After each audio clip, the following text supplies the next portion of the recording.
কল্পনা করুন আপনি এমন এক খামারে ঢুকেছেন যেখানে হাজার হাজার মুরগি, লাখ লাখ ডিম আর সবকিছুই চলছে মেশিনের নিয়ন্ত্রণে। কোথাও মানুষ নেই, কিন্তু কাজ থেমে নেই এক সেকেন্ডও। শুনতে অবিশ্বাস্য লাগছে না, তাই না? কিন্তু এটাই বাস্তব। স্বাগতম বৈশ্বিক বাংলাতে। আজ আমরা ঢুকে পড়ব এমন এক অদ্ভুত পোল্ট্রি ফার্মে, যেখানে মুরগি পালন আর ডিম উৎপাদন পুরোপুরি বদলে দিয়েছে আধুনিক প্রযুক্তি। ভিডিওটি শেষ পর্যন্ত দেখবেন, কারণ এই ফার্মের ভেতরে এমন কিছু সত্য আছে যা আপনাকে অবাকও করবে, আবার ভাবতেও বাধ্য করবে। চলুন শুরু করা যাক। এই বিশাল খামারের কাজ শুরু হয় ইনকিউবেশন সেন্টার থেকে। এখানে প্রথমেই ফার্টিলাইজড ডিমগুলো বাছাই করা হয়। অভিজ্ঞ কর্মীরা নিশ্চিত করেন ডিমগুলো যেন একদম পরিষ্কার এবং দাগহীন হয়। এরপর আসে এক অটোমেটিক মেশিন। ভ্যাকিউম সাকশন প্রযুক্তি ব্যবহার করে এই মেশিন প্রতিটি ডিমকে খুব সাবধানে তুলে ইনকিউবেশন ট্রেতে বসিয়ে দেয়, একটুও ঝাঁকুনি ছাড়া, একদম নিখুঁতভাবে। ভাবুন তো, একটা ডিমও যদি ভেঙে যায়, তাহলে পুরো প্রক্রিয়াই ক্ষতিগ্রস্ত হতে পারে। এই পর্যন্ত যদি ভিডিওটি ভালো লাগে, তাহলে লাইক দিয়ে জানান, আর বৈশ্বিক বাংলা সাবস্ক্রাইব করে রাখুন, কারণ সামনে আরও অবাক করা তথ্য আসছে। ডিম ফুটে বাচ্চা বের হওয়ার পর শুরু হয় জেন্ডার সর্টিং। এখানে প্রযুক্তির চেয়ে মানুষের অভিজ্ঞতাই বেশি গুরুত্বপূর্ণ। কর্মীরা বাচ্চার ডানা বা শরীর দেখে খুব দ্রুত বুঝে ফেলে এটি পুরুষ না স্ত্রী। এরপর আলাদা আলাদা খাঁচায় পাঠানো হয়। ছোট্ট এই ছানাগুলোকে রাখা হয় নিয়ন্ত্রিত পরিবেশে, যেখানে তাপমাত্রা, আলো, বাতাস সবকিছু নিখুঁতভাবে নিয়ন্ত্রণ করা হয়, যাতে তারা দ্রুত বড় হতে পারে এবং সুস্থ থাকে। কিন্তু এখানেই লুকিয়ে আছে এক কঠিন বাস্তবতা।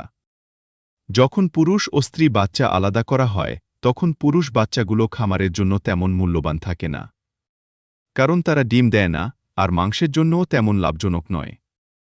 ফলে অনেক ক্ষেত্রেই এই ছোট্ট বাচ্চাগুলোকে সরাসরি মেশিনে ফেলে হত্যা করা হয়। শুনতে নিষ্ঠুর লাগলেও এটাই বাস্তব। তবে উন্নত দেশগুলোতে এখন নতুন প্রযুক্তি ব্যবহার করে ডিম ফোটার আগেই লিঙ্গ শনাক্ত করার চেষ্টা করা হচ্ছে, যাতে এই নিষ্ঠুরতা কমানো যায়। এখন একটা প্রশ্ন, আপনি কি মনে করেন এই পদ্ধতি বন্ধ হওয়া উচিত? কমেন্টে আপনার মতামত জানান। এরপর একটু বড় হলে মুরগিগুলোকে ছেড়ে দেওয়া হয় খোলা জায়গায়। এখানে তারা স্বাভাবিকভাবে হাঁটে, ঘাস খায়, পোকা খায়, মানে একদম প্রাকৃতিক পরিবেশে বড় হয়। এই পদ্ধতিতে মাংস ও ডিমের মান অনেক ভালো হয়, কিন্তু এখানে একটা সমস্যা আছে। বাইরের পাখি বা প্রাণীর মাধ্যমে রোগ ছড়ানোর ঝুঁকি।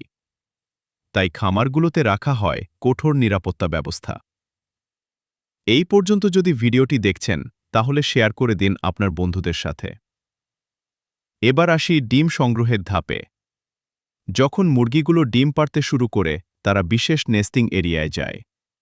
ডিম পড়ার সাথে সাথে তা চলে যায় নরম কনভেয়ার বেল্টে। একটি মুরগি গড়ে ২৬ ঘন্টায় একটি ডিম দেয়, তাই এই বিশাল খামারে প্রতিদিন লাখ লাখ ডিম সংগ্রহ করা হয়। ভাবুন, একদিনে এত ডিম। এরপর ডিমগুলো যায় ক্যান্ডলিং সেকশনে। এখানে শক্তিশালী লাইট দিয়ে ডিমের ভেতর স্ক্যান করা হয়। যদি কোনো সমস্যা থাকে, অটোমেটিক রোবট সেটি সরিয়ে ফেলে। শুধু নিখুঁত ডিমই পরবর্তী ধাপে যায়। ভিডিওটি যদি এখনও আপনার কাছে ইন্টারেস্টিং লাগে, তাহলে অবশ্যই বৈশ্বিক বাংলা সাবস্ক্রাইব করে রাখুন। এরপর ডিমগুলো যায় ওয়াশিং সিস্টেমে। মেশিনগুলো খুব সাবধানে ডিম পরিষ্কার করে, একটুও ক্ষতি না করে। এরপর ওজন অনুযায়ী আলাদা করা হয়। তারপর প্যাকেজিং। কিন্তু শুধু ডিম বিক্রি করেই শেষ নয়। এখানে তৈরি হয় রোল্ড অমলেট। প্রতি ঘন্টায় হাজার হাজার ডিম ভেঙে মিক্স করা হয়। তারপর গরম কনভেয়ার বেল্টে ঢেলে ভাজা হয়। অটোমেটিকভাবে রোল হয়ে যায়। এরপর ঠান্ডা করে প্যাক করা হয়। এখন বলুন, আপনি কি জানতেন কারখানায় এমন অমলেট তৈরি হয়? কমেন্টে জানান। এবার আসি মাংস প্রক্রিয়াকরণে। মুরগিগুলোকে অটোমেটিক হুকের সাথে ঝুলিয়ে প্রসেসিং শুরু হয়। গরম পানিতে ডুবিয়ে পালক নরম করা হয়। এরপর মেশিন দিয়ে খুব নিখুঁতভাবে পরিষ্কার করা হয়। সবকিছু এত দ্রুত হয়, 1 ঘন্টায় হাজার হাজার মুরগি প্রসেস করা যায়। আধুনিক প্রযুক্তি ব্যবহার করে একদম নিখুঁতভাবে মাংস আলাদা করা হয়। আপনার প্রিয় ফ্রাইড চিকেন এই প্রক্রিয়ার মাধ্যমেই তৈরি হয়। সবকিছু মিলিয়ে এই বিশাল ফার্ম প্রতিদিন কোটি কোটি ডিম আর মুরগির মাংস সরবরাহ করছে, যা আধুনিক বিশ্বের জন্য অত্যন্ত গুরুত্বপূর্ণ।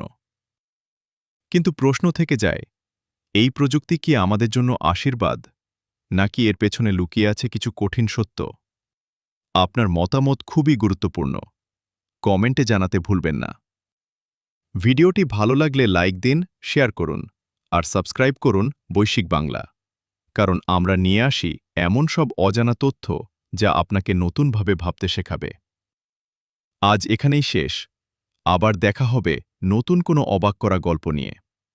ততক্ষণ পর্যন্ত ভালো থাকুন, সুস্থ থাকুন। আল্লাহ হাফেজ।